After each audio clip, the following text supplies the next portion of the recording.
Welcome to the Thrive by Design podcast, the show dedicated to helping parents navigate the ups and downs of raising children while building a thriving family life. With a background in educational psychology, years of experience as a teacher and principal, and a dedicated parent coach and mentor, Ben brings you practical insights, heartfelt advice, and real-life stories to help you face everyday parenting challenges with confidence and purpose. Whether you're looking to connect more deeply with your kids, support their academic success, nurture their emotional well-being, or simply find moments of peace in the chaos, this podcast is here to guide you. Now, here's your host, Ben McCarthy. Hi everyone. This week's topic is something very close to my heart. The more I look at society, the more I realize the desperate need for dads to be dads and not just fathers. Most men can father children, and sometimes that's all that they are, fathers to a child. The word father is typically used for in a formal setting and gives that feeling being aloof and distant. But a dad, now that is someone you can relate to and play with. A dad is an affectionate person and he's present. Someone you get to love and someone who loves you. When my children call me dada or daddy, all my resistance crumbles. This week's episode is the first of a two-part series on the 6 roles that make you a dad, not just a father by title. We will look at 6 roles which I believe are the most important roles you have as a dad. This may tug at your heartstrings and it may even make you feel uncomfortable. In the end, I hope it encourages you to be present, affectionate, and a loving dad to your children.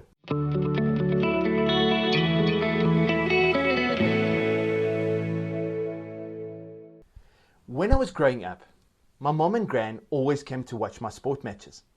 I saw myself as privileged and loved because they were always there. They experienced way more downs than they did up, that I can tell you. I often went out for ducks and became a very good ruck inspector when I was playing rugby. But when my dad came to watch, I would score runs and take wickets. I should have played for the Proteas. I played the best rugby games of my life and would have made Oosterrand look like an amateur. Why? Why is this? Why did I subconsciously do better when my dad watched me play sport? Boys and girls need their dads. Let me say that again. Children need their dads. God's design for families is for dads and moms to have complementarian roles within the home. Unfortunately, these roles have been skewed over the years. Society has made dads look inferior and unnecessary. Dads have become the butt end of jokes, and they are portrayed in the media as stupid or foolish. You only need to look at Homer Simpson or Al Bundy in Married with Children to see my point. There are many more sitcoms these days. Have a look and see how they portray a dad, often as weak, clueless, and invisible. So what role should you have as a dad?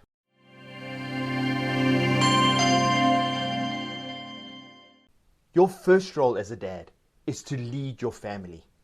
And I'm going to repeat that again. Your most important role is to lead your family. Allow me to use another sports analogy. You are the captain of the team. You are the captain of your family. As your children enter the latter parts of their teens and early 20s, you become the captain that coaches a lot. But while up until then, you need to captain your team. You need to get stuck in the messiness of life. You need to be there on the field to guide them and lead them.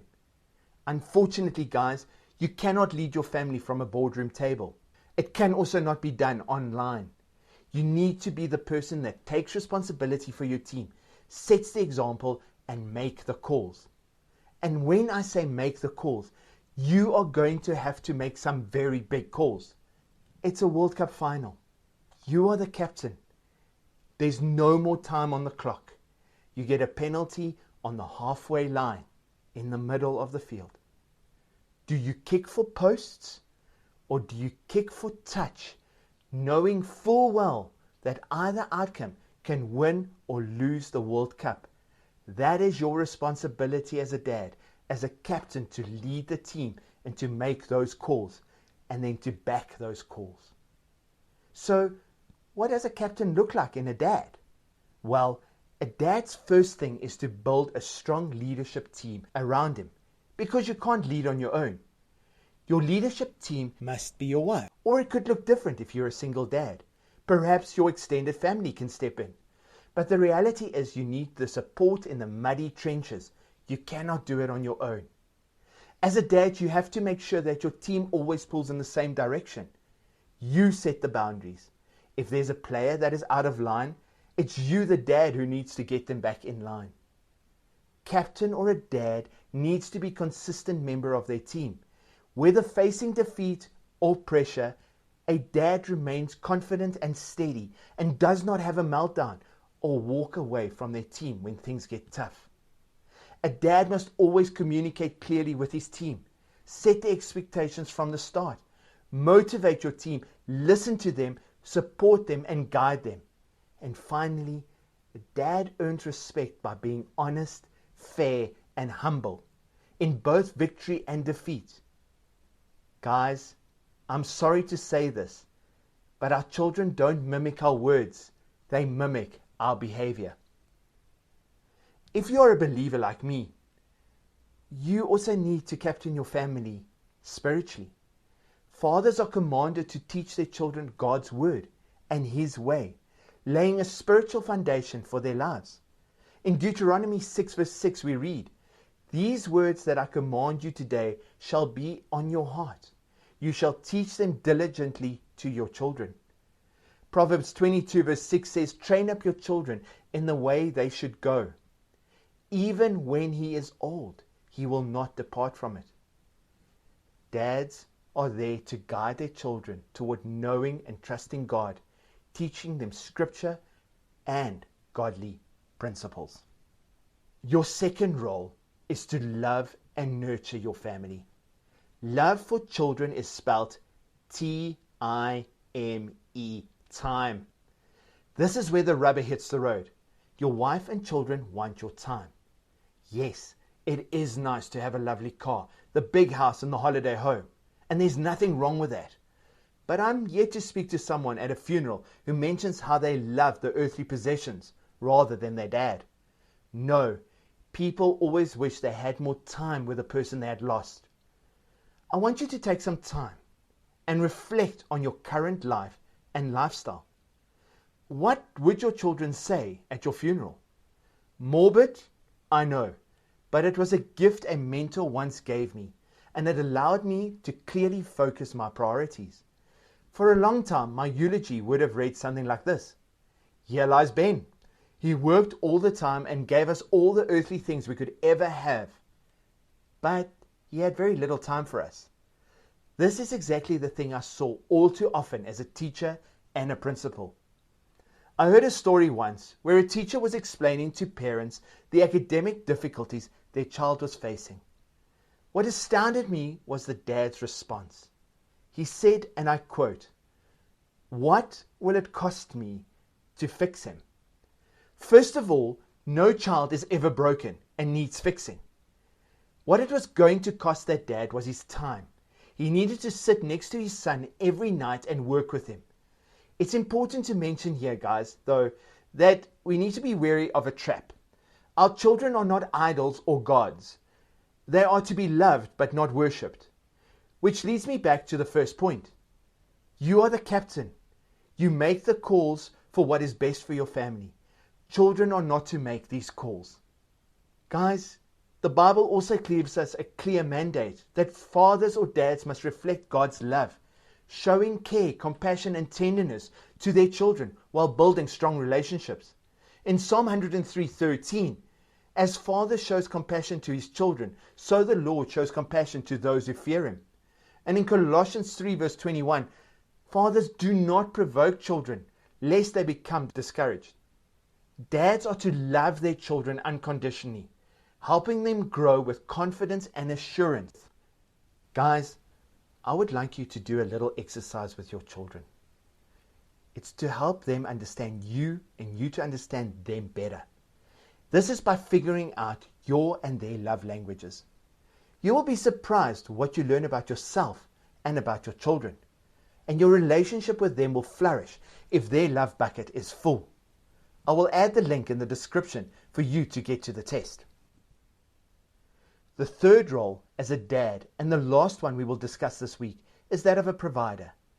This is often where the waters become murky or the lines become blurred. Many fathers, and hopefully not dads, often see this as their first role and their sole responsibility. So much time and effort goes into building this empire that we often neglect the first two. In my counseling and next to the sports fields, I often hear, "If I only had more money, then I could solve the family's problems. If I only had more money, we would be so happy. If I just had more money, I could pay for private coaching and my daughter would be the best netball star, or my son would play first team." Are all the extra overtime hours at the office really that important that you missed your child's music performance? Work is important. We have been created to work, and we find fulfillment in work. Work pays the bills and pays for temporary enjoyment. Holidays are great, so much fun, but they don't last forever. After the 1 or 2 weeks, it's over, and you're back in the reality of the daily slog. I chatted to a friend of mine the other day who is a pastor. He had a high-powered corporate dad come to see him to chat about the lack of relationship he has with his 20-year-old son. The dad asked my friend, "How long would it take to rebuild a relationship with my son?" The simple answer is, to build this relationship, it will take the same amount of time that you were absent from your child. But luckily it is never ever too late. And the sooner you can pick it up, the sooner you can build that relationship. Dads, please hear my heart in this. You do not have to be at every single event, watch every single thing that your children do. That would probably get you fired. But make sure that you are present when you are with them. When you're with them, leave work behind. Close the laptop, turn off the distractions, listen to hear your children. Like, really hear them. Use those moments to teach and guide. Don't simply listen to give them an answer or advice. The last part of provision is probably the most important.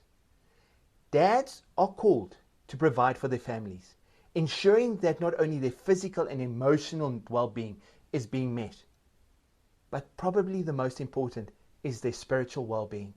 How are you doing in this department? Are you modeling Christ to your families? Do you attend church? How does your family know Christ lives in you? Hopefully, I have given you a lot to ponder about. Next week, we are going to look at the last 3 roles I feel a dad plays in his family's life. We will look at the role of protector and that of over or under protection, how you have a role as a disciplinarian in love, and lastly, the encourager and the builder of confidence in your children's lives.